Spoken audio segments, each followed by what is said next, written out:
한 주 평안하셨습니까? 날씨가 쌀쌀하다가 따뜻하다가 하지만 어쨌든 봄이 되면서 조금씩 기온이 오르고 있습니다. 활동하기 좋고 쾌적한 날씨가 찾아오고 있으며 산과 들에도 꽃이 피어나고 아름다운 계절인 봄이 찾아왔습니다. 그렇다면 우리 마음은 어떻습니까? 교만과 탐욕에 빠져 어둠 속에 묶여있던 마음의 겨울에서 벗어나십니까? 주님의 은혜와 사랑으로 우리의 굳고 얼어붙은 마음이 녹아 은혜 담비 속에서 복음의 씨앗을 틔우고 잘 가꾸어지고 있습니까? 우리는 우리의 마음을 항상 살피며 주님께로 지금 잘 가고 있는지 언제나 점검해야 합니다. 우리의 의지와 경험, 생각에 맡기다 보면 어느 순간 길을 잃고 탈선하여 그릇된 길로 가기 마련입니다. 우리가 해야 할 일, 잊지 말아야 할 것, 바로 기도입니다. 성도라면 언제나 기도하며 오늘 이 시간 주님과 동행하고 주님을 떠나 살지 말아야 합니다. 지난 시간 우리가 다룬 교만이야말로 주님 대신 내가 내 삶을 지휘하고 계획하며 운행하는 것이었습니다. 교만이란 이 자아를 주인으로 삼고 내 의지와 생각대로 살아가는 것입니다. 교만이라는 것, 그 길은 죄의 길이요. 교만을 통하여 나타나는 것들은 탐욕과 악독과 온갖 죄악입니다. 그런 원료들을 끊고 오직 주님께만 의지할 때 우리는 교만을 극복할 수 있습니다. 교만을 극복한 사랑, 이것은 내게 주신 은혜를 생각하며 주어진 것에 만족하는 것입니다. 그리고 하나님을 의지하며 오직 우리 주님만을 구하고 찾는 것입니다. 또한 받은 것들을 생각하며 이웃과 원수에게까지 그대로 받은 것을 실천하는 것이야말로 사랑입니다. 우리의 사랑을 온전히 이루게 되면 교만을 끊고 주님과 온전히 동행하며 살 수 있습니다. 성도의 삶이라는 것은 교만을 끊고 내 의지가 약하고 악함을 인정하는 데서 시작됩니다. 오늘은 드디어 지난 6주 동안 이어졌던 4절을 넘어 고린도전서 13장 5절 말씀을 읽게 되었습니다. 4절 말씀에서는 중요한 것들이 참 많았습니다. 이제 5절은 겉으로 드러나는 문제들 위주이기에 4절보다는 조금 받아들이기 수월하지, 이해하기 조금 낫지 않을까 기대해 봅니다. 본문 중 오늘의 주제, 오늘 제목에 해당하는 부분을 다시 읽어보겠습니다. 사랑은 무리히 행하지 아니하며. 아멘. 제목처럼 앞에 사랑이라는 말을 함께 넣어서 읽었습니다. 사랑은 무례히 행하지 않는다. 무례하다는 것은 무엇입니까? 이 부분에 해당하는 원어인 헬라어 성경에서 무례라는 것은 아스케모네이라고 되어 있는데 이 원형 동사 아스케모네오라고 하는 이것 본래 형태 없이 행동한다는 뜻입니다. 형태가 없다. 그 형태 없이 행동한다는 것은 사람이 마땅히 해야 할 틀이라는 것이 있습니다. 이것을 규범이라고도 하고 예절이라고도 하는데 그 틀을 벗어난 행위를 가리키는 말입니다. 요즘 말로는 선을 넘는다 이렇게 표현을 많이들 합니다. 현재 자기의 위치나 다른 사람과의 관계를 생각하지 않는 행위, 고의적이든 경솔한 행동이든 이 모든 것들이 바로 형태 없는 행동 곧 무례함입니다. 한국 사회에서는 무례함, 이 예절, 예의 이런 것들을 보통 윗사람과 아랫사람과의 관계를 가리키는 말로 사용합니다. 더 정확하게 표현하자면 아랫사람이 윗사람에게 지켜야 할 태도 정도로 이해합니다. 존댓말을 쓰지 않거나 자기 분수를 모르고 지위에 맞지 않게 행동하는 것 무리하다고 합니다. 젊은 사람이 예의를 모르네. 아랫 사람이면 아랫 사람답게 굴어야지. 이런 식입니다. 그런데 사실 예의는 그런 뜻이 아닙니다. 형태 없는 무례한 행동 이런 것에 위가나 아래가 따로 있는 것이 아닙니다. 한국 사회에서는 예의라는 말에 대해서 어떤 정도 선입견이 있기 때문에 품격이라는 말로 한번 사용해 보면 이해하기 쉽습니다. 예의란 것, 이것은 상대를 존중하고 배려하는 데서 나오는 자세나 마음입니다. 나 자신만을 바라보고 나만 생각하며 살아가는 그런 교만한 사람들은 예의를 지키지 않습니다. 그건 윗사람이든 아랫사람이든 나이가 많든 적든 지위가 높든 낮든 상관이 없습니다. 품격에 따라 생각하고 행동하지도 않으며 그냥 자기 마음대로 살고 행동하는 그런 사람들입니다. 성경에서 예의와 무례에 대해서 가장 잘 말씀하는 부분이 바로 에베소서 말씀입니다. 에베소서 교회에 관련된 이야기가 많지 않습니까? 하지만 예의에 대해서도 나와 있습니다. 에베소서 5장과 6장에서 여러 인간관계가 등장하는데 남편과 아내, 부모와 자녀, 그리고 종과 주인입니다. 이 각각의 지켜야 할 예의와 품격이 무엇인지 한번 볼 건데 남편과 아내부터 한번 보겠습니다. 아내들이여 자기 남편에게 복종하기를 주께 하듯 하라.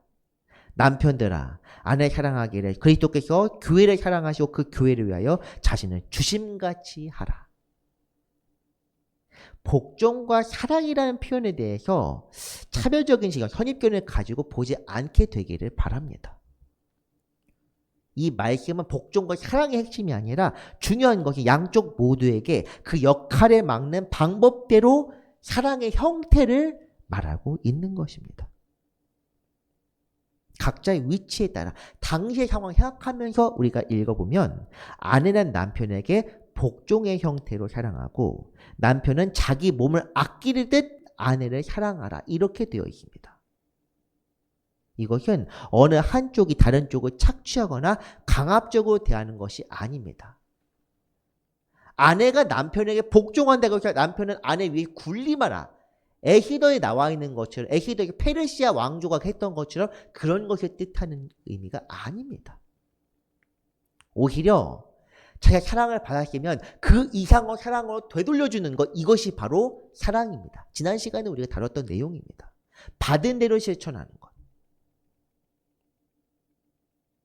상호간에 존중하며 각자의 자리와 위치와 상황에 따라서 최선을 다하여 사랑하는 것. 성경이 말씀한 예의라는 것은 바로 이렇습니다. 아내와 남편, 사실 요즘은 정말 동등하기 때문에 잘 이해하기 어렵다면 그 다음 이야기, 어느 한쪽이 다른 쪽을 지배할 수 있는 계층, 부모 자녀 간에 대해서도 알아보겠습니다. 자녀들아, 주 안에서 너희 부모에게 순종하라. 이것이 옳으니라.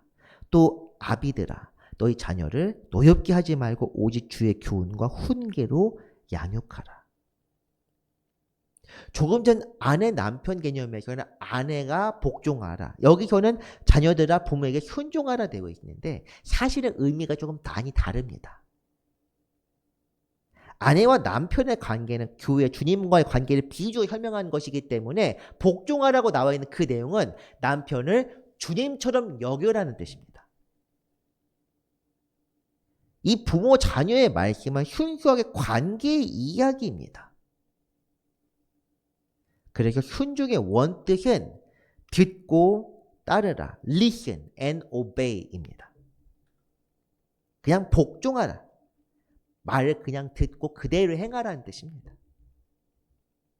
그런데 부모 자녀와의 관계도 사실은 일방적인 것이 아닙니다. 성경은 그렇게 말씀합니다. 당시 자녀들이 어린 아이들이 어떤 취급을 받았는지 아십니까? 자녀는 부모의 소유 개념이었습니다. 부모가 자녀를 노예로 팔거나 죽일 수도 있는 권한이 있었습니다. 하지만 성경은 부모 또한 자녀들에게 무례하게 행하지 말라고 엄하게 말합니다. 자녀들을 노엽게 하지 말고 주님의 말씀을 가르치고 훈육하라. 주님의 뜻대로 주님의 말씀에 따라서 하라는 것입니다. 자기 마음대로 하지 말고. 이것이 바로 윗사람의 예절이요 품격을 지키는 것입니다. 품격과 예의를 지키는 것에는 위아래가 없습니다. 부모 자녀 그래도 혈육이기 때문에 좀 낫지만 노예와 주인에 대한 예절도 있습니다. 예절과 품격에 관한 중요한 내용을 담고 있으므로 이 부분을 특히 주목해야 합니다. 보겠습니다. 종들아 두려워하고 떨며 성실한 마음으로 육체의 상전에게 순종하기를 그리스도께 하듯 하라. 이는 각 사람이 무슨 선을 행하든지 종이나 자유인이나 주께로부터 그대로 받을 줄을 알미라. 상전들아 너희도 그들에게 이와 같이 하고 위협을 그치라. 이는 그들과 너희의 상전이 하늘에 계시고 그에게는 사람을 외모로 취하는 일이 없는 줄 너희가 알미라. 아멘. 종의 역할. 종은 무엇입니까? 주인의 소유입니다. 정말 소유입니다. 그러니까 주인이 죽이고 싶으면 죽여도 되고 살리고 싶으면 살려도 되고 일시키고 싶으면 일시켜도 되고 정말 주인의 마음대로 움직여야만 하는 그런 사람입니다. 그런데 그 두려워하는 마음이 아니라 상전 자기 목숨을 쥐고 흔드는 두려워하는 마음이 아니라 성실한 마음으로 하라고 말합니다. 어떻게 하라는 겁니까? 주님께 하듯 하라. 물론 주님도 우리의 생명과 우리의 영혼까지도 천국이나 지옥에 어느 쪽이든 위치하게 할 수 있는 그런 분이십니다. 하지만 그것을 정말로 천국 쪽 때문에만 하라는 것이 아니라 정말 우리가 주님께 은혜를 받았기 때문에 주님께 사랑을 받았기 때문에 그대로 감사함으로 기쁜 마음으로 성실한 마음으로 그렇게 하라는 것. 이것이 사랑이고 예절입니다. 하나님께 순종하듯 하라. 종이 성실하게 자기 일을 수행하는 것이 선이라면 이것은 곧 주인과 세상에 대하여 사랑을 실천하는 것입니다. 상전 또한 자기들이 세상의 권력과 권세를 쥐고 있다고 착각하지 말고 하늘의 주인을 두려워해야 합니다. 제가 세상에 대하고 이야기를 했습니다. 왜 그렇습니까? 요즘 나라와 민족 혹 특히 이 권력자들을 위해서 기도하고 혹은 판단하게 될 때 이런 판단을 해야 된다 생각합니다. 잘못 그릇가고 있다 기도하면 때로는 변형시키기 위해서 움직이기도 해야 하는 것은 맞습니다. 하지만 그 이상으로 기도하고 내가 할 일을 성실하게 하면서 그렇게 해야 된다는 것이 바로 종의 역할입니다.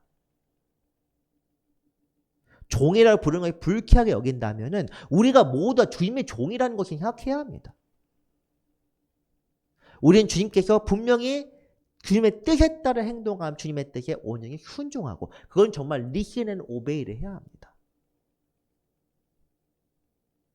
우리의 주인은 오직 하나님과 우리 주 예수 그리스도뿐입니다. 내가 혹시 의원이고 내가 혹시 대통령이고 내가 혹시 높은 자리에 있고 내가 혹시 모든 것에 장이 있다.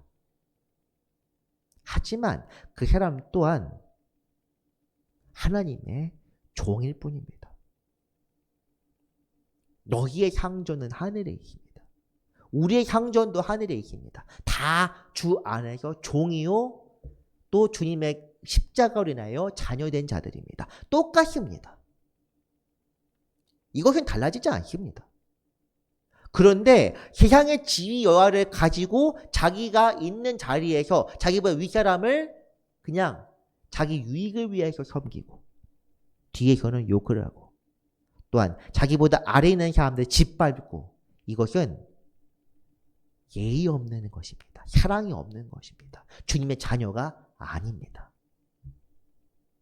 교회가 이것이 훨씬 더 심합니다. 교회의 이 관리적 성향, 특히 담임 목사, 부목사의 관계는 제가 좀 불편한 이야기를 하겠습니다. 주인과 종의 관계보다 더 심합니다. 모르는 분도 있고 아는 분도 있는데 아는 분도 눈을 감고 모르는 분들은 몰라서 눈을 감습니다. 제가 부교육자도 해봤고 또한 부교육자들 친구들도 있고 하기 때문에 말씀드린 것이다. 물론 모든 교회가 다 그렇다는 건 아닌데 그런 교회가 적지 않습니다. 그리고 그것을 당연하게 여깁니다. 심지어 이런 것도 합니다. 굉장히 불편한 진실을 말씀드리겠습니다.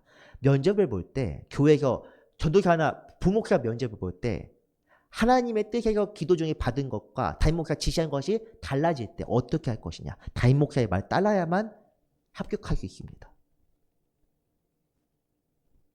그렇게 물어보는 사람이 마귀 자식이라 생각합니다.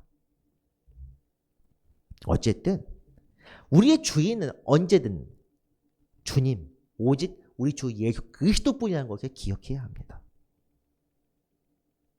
부목사나 부교육자가 마음에 안 든다. 뭔가 자기가 맞지 않는 것을 한다. 이것은 기도해 볼 문제고 또한 기도하면서 마치 부모가 자녀된 것처럼 하나님의 말씀을 양육하고 훈육해야지 일방적으로 마치 내 소유를 때려도 되는 것처럼 그렇게 다뤄서는 안 된다는 것입니다. 그래 그걸 지키는 사람들이 많지 않습니다.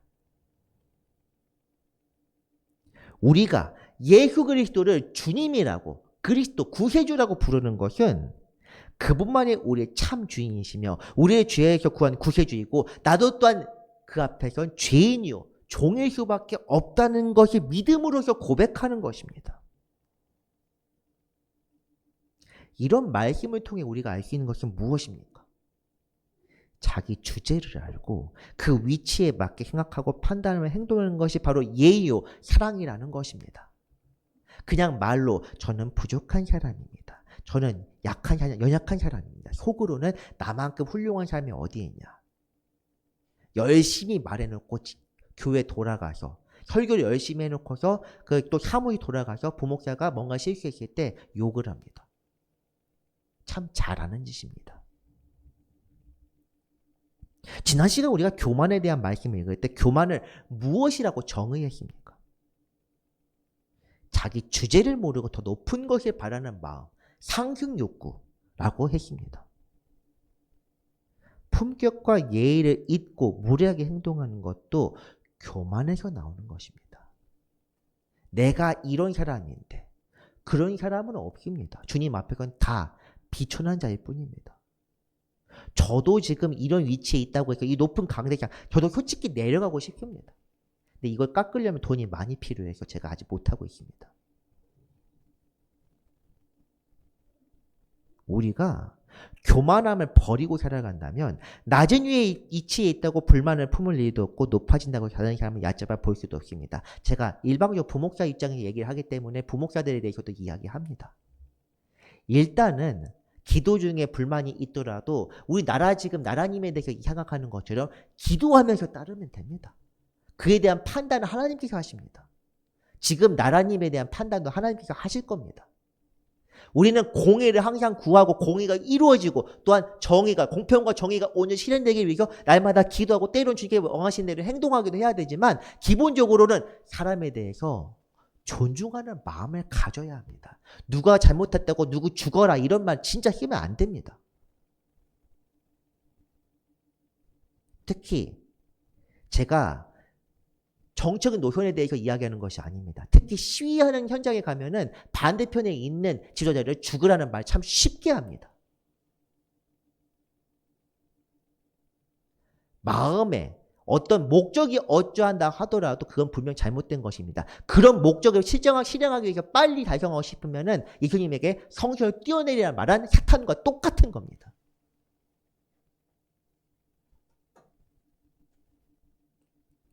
우리는 주님의 뜻대로 살아가야 하며 그 안에 한튼 형제 자매임을 기억해야 합니다.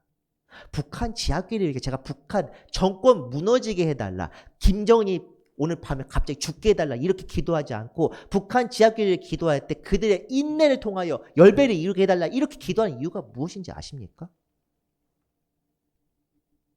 판단과 심판은 하나님께서 하시기 때문입니다. 우리가 그거에 대해 판단할 거리에 대해 왈가왈부할 문제가 아니기 때문입니다. 우리는 분명히 알아야 합니다. 이런 걸 마음에 품고 다른 사람들에게 헛된 말이나 생각이나 행동을 하지 않는다면 그것이 바로 사랑입니다. 다시 본문 돌아왔습니다. 그렇다면 우리는 어떻게 해야 이런 무리함을 저지르지 않을 수 있습니까? 첫째로 상대방을 존중해야 합니다. 에베소 말씀 중에서 자녀의 순종에 대해서 말할 때 순종은 이렇게 정의했습니다. 순종은 듣고 따르는 것이다. Listen and obey. 우리가 하나님께 나아갈 때 먼저 기도해야 하는 것은 그 거룩한 뜻을 들어야만 행할 수 있기 때문입니다. 하나님의 뜻을 알고 그분의 뜻을 기쁘게 수용하며 받들어 섬기는 것, 이것이 순종입니다. 그런데 요즘 세상은 하나님은 물론 다른 이들의 말을 들을 줄 아는 사람도 거의 없습니다. 귀는 둘이요 입은 하나인데 말하려는 이는 많지만 듣고자 하는 사람은 없습니다. 물론 귀 두 개 있어봐야 귀의 구멍보다 입이 훨씬 더 크긴 큽니다. 그래서 그런 건지는 모르겠습니다. 하지만 중요한 이유는 그런 것 때문이 아니고 모든 사람이 다 자기중심적이고 교만한 사람이며 하나님도 사람도 두려워하지 않기 때문입니다. 부끄럽습니다만 저도 듣는 것에 진짜로 못합니다. 그냥 예의상 저는 부족한 사람입니다. 잘 듣는 거 못합니다. 이렇게 자백하는 말이 아닙니다. 여기 앞에 듣는 분들 이미 지금 미소를 짓고 있는데 잘 듣지 못합니다가 아니라 진짜로 잘 못 듣습니다. 어느 정도로 못하냐면 남들하고 대화를 할 때 다른 생각을 하고 있습니다. 생각하는 정도가 아니라 아예 다른 행동을 하고 있습니다. 무언가 이렇게 손을 움직이거나 아니면 고개 자꾸 이렇게 좌우로 움직이거나 그렇게 합니다. 참 이 자리를 비워서 사과를 하겠습니다. 겉으로 티가 납니다. 제 일이 아니면 관심도 없고 염두에도 두지 않는 제가 그렇게 교만한 사람입니다. 다시 한번 이 시간을 빌어 부끄러운 마음으로 아뢰며 회개하고 또한 사과합니다. 어쨌든 우리가 생각해야 할 것은 우리가 하나님 앞에 설 수 없는 똑같은 죄인이며 또 같은 은혜를 받아 용서받았다는 사실입니다. 주님이 우리에게 특별한 은혜 주셔서 너희는 택한 백성이니까 너희만 사하여 주겠다 이럴 것이 아닙니다. 같은 은혜를 받고 같은 형상을 지으심을 받으시며 우리가 똑같이 근데 다 타락하여 하나님 앞에 설 수 없는 죄인이 되었다. 같은 사람입니다. 특별히 은혜 받은 사람이 아닙니다. 내가 특별히 할 이유는 조금도 없습니다. 남들보다 우위에 있거나 높은 자리를 차지할 근거도 없습니다. 그런데 왜 다른 사람들을 비교하거나 판단하거나 무례하게 행하거나 그렇게 행하는 것입니까? 우리도 그들과 똑같은 사람이라면 그렇게 해서는 안 됩니다. 두려워하는 마음으로 서로 존중하고 위해주며 사랑하기에도 부족합니다. 성령의 역사가 흘러넘쳤던 초대교회에서도 분열이 일어날 가능성이 참 여러 번 있었습니다. 첫 번째는 아나니아와 삽비라 사건인데 바나바가 자기 재산을 교회에 풀어서 가난한 이들을 구제했던 일이 있었습니다. 그래서 그 바나바를 모두가 칭송했습니다. 위로자라는 바나바라는 이름을 별명을 붙여줬습니다. 그래서 그것을 보고 나도 한번 이름 좀 얻어봐야겠다 하면서 한 부부가 어설프게 따르려다가 목숨을 잃어버렸습니다. 그래도 이 사건은 성령께서 직접 개입하셔서 그들의 목숨을 거둬가심으로써 일단락 지어졌습니다. 해결된 것입니다. 그런데 두 번째 사건이 있었습니다. 교회에 박해자였던 한 청년이 교회에 갑자기 들어왔습니다. 회개했습니다 하면서. 그냥 박해자 정도가 아닙니다.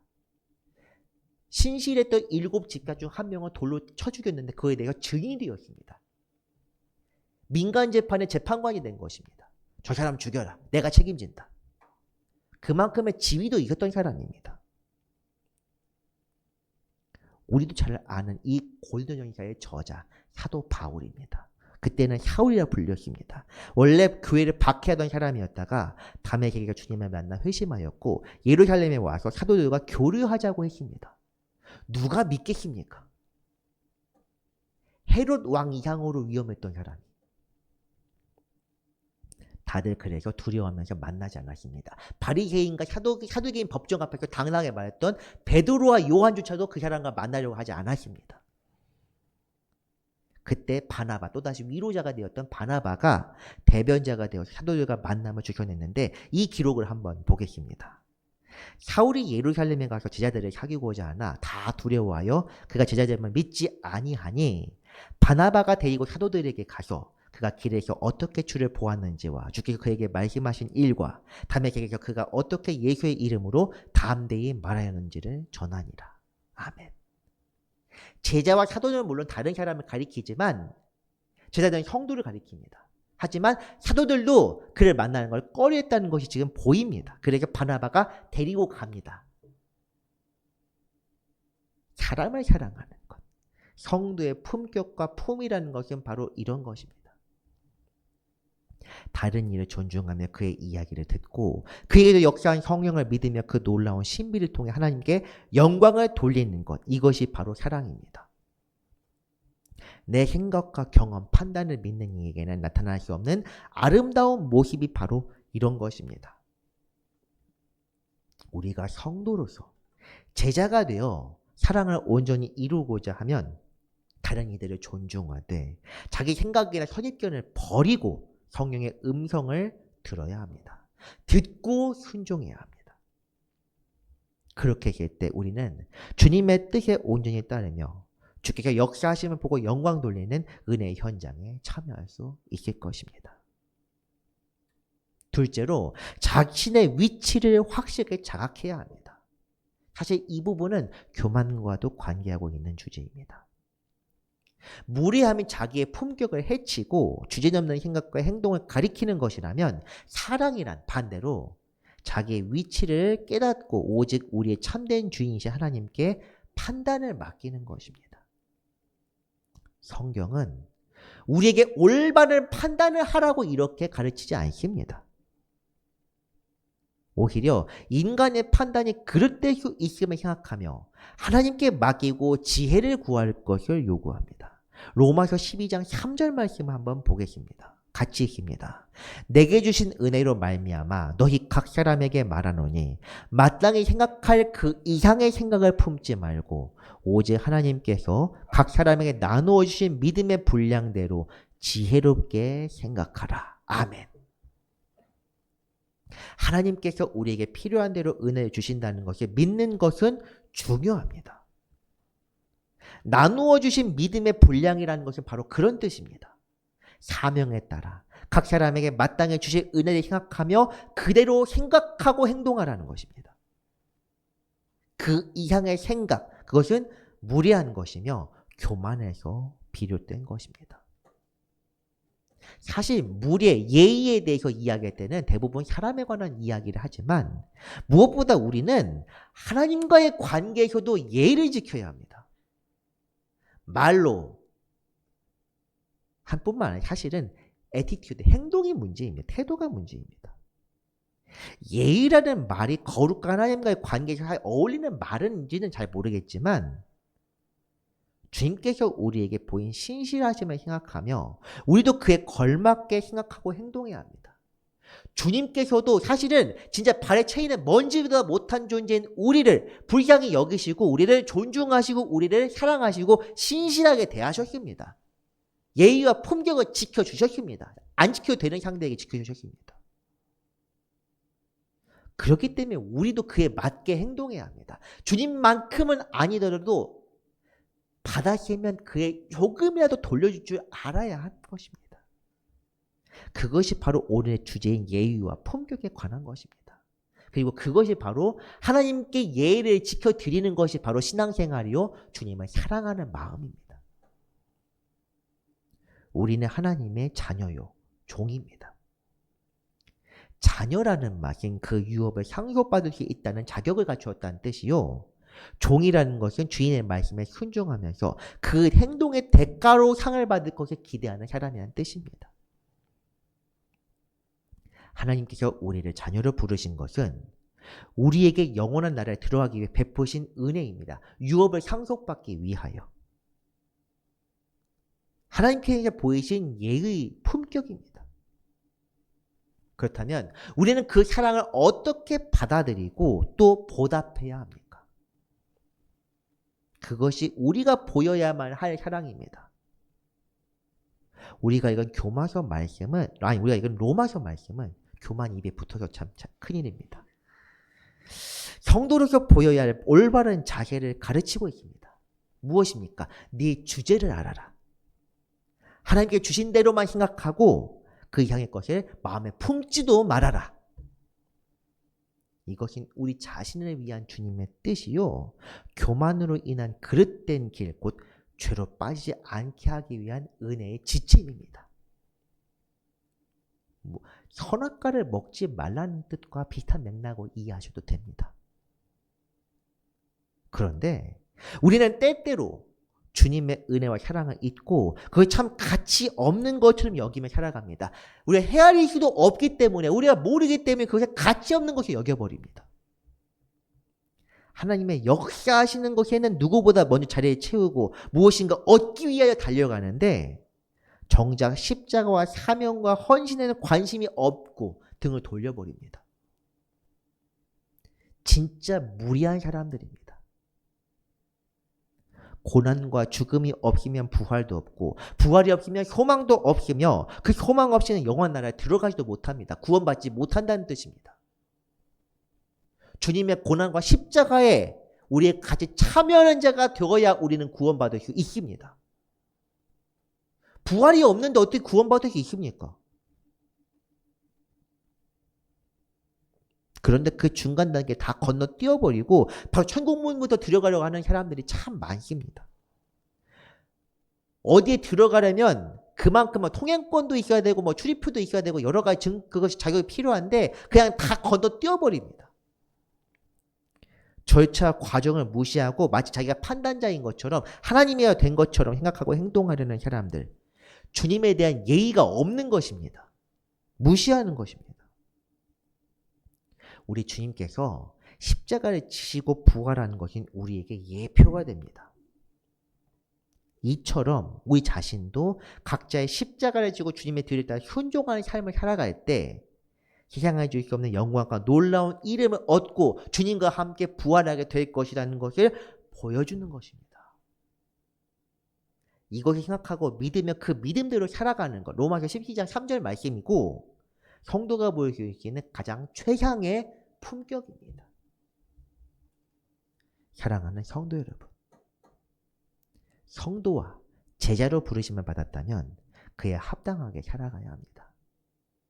마땅히 해야 할 생각 이상의 것을 품지 말고 오직 주님의 뜻을 구하며 듣고 그 뜻에 순종하는 삶이 바로 합당한 삶입니다. 이것에서 벗어나 자기의 판단과 생각대로 살아가는 것이 바로 죄입니다. 그릇된 길로 가는 것, 죄. 이것은 비껴가다는 뜻입니다. 하나님의 뜻이 정도에 있지인데 그 정도에 벗어나는 것이 바로 죄입니다. 이런 사람들 성경에서는 무리한 행동을 하는 사람들, 무리한 이들이라고 부르며 주님의 자녀로 합당하지 않은 이들로 정죄합니다.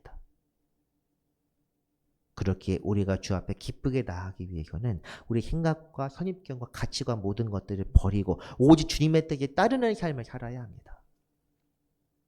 그리했을 때 거룩하신 하나님께서는 우리를 기쁘게 받아주시고 우리를 자녀로 부른 것을 부끄러워하지 않으실 겁니다.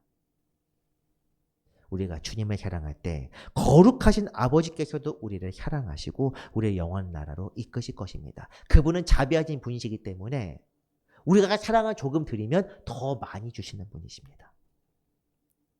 우리가 우리의 위치를 자각하고 낮아진 자세로 겸손하게 살아갈 때 우리는 거룩하신 하나님의 뜻만을 바라며 살 수 있습니다. 그럴 때 성도가 이겨낼 수 있는 것, 교만을 부추기는 가장 큰 해악인 탐욕입니다. 자기의 유익을 구하는 것, 이 탐욕에 대해서는 다음 시간에 알아보도록 하겠습니다. 말씀을 정리합니다. 무례함이란 형태 없이 행동한다는 뜻으로 부적절하고 그릇된 행위를 뜻합니다. 이런 행위에는 사랑이 없고 자기 중심적인 교만만 있을 뿐입니다. 내 속에 있는 이런 무례함을 분별하고 극복하기 위해서는 타인을 존중하는 마음을 품어야 합니다. 또한 자기의 위치를 분명히 자각한 후 우리 주인 되시는 하나님 앞에서 겸손해져야 합니다. 그렇게 되었을 때 주께서는 우리의 자녀를 받아주시고 의의 길로 우리를 이끄실 것입니다. 오늘도 주님의 뜻에 분별하며 성도로서의 품격을 지키는 모든 분들 되시기를 바랍니다. 기도하겠습니다. 은혜로우신 하나님 아버지 감사드립니다.